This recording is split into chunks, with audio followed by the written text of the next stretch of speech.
ভিৰৰ মাজতো একক আৰু অন্যান্য জিতুল সোণোৱাল।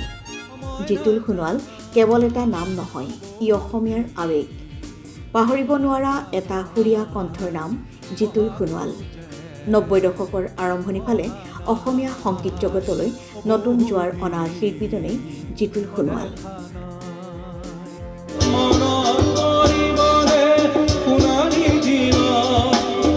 সেই সময়ত তেখেতৰ কণ্ঠই লাখ লাখ লোকৰ হৃদয় জিনিছিল।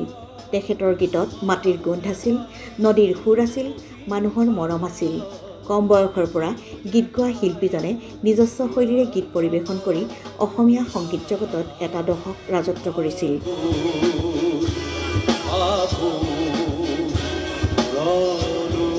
হাৰ্টথ্ৰব জুবিন গাৰ্গে জিতুল সোণোৱালৰ লগতেই সংগীতৰ যাত্ৰা আৰম্ভ কৰিছিল। জিতুল সোণোৱালৰ যদি কেতিয়াবা অকলে, শেষ হ'ল, বহু ৰাতি হ'ল জানা, ধূলিকণা আদি অলেখ গানক কোনোকালে পাহৰিব নোৱাৰে অসমবাসীয়ে। জিতুল সোণোৱাল অসমীয়া সংগীত জগতলৈ পুনৰ ঘূৰি আহক। অসমবাসীয়ে জিতুল সোণোৱালৰ গীত আকৌ শুনিব বিচাৰে।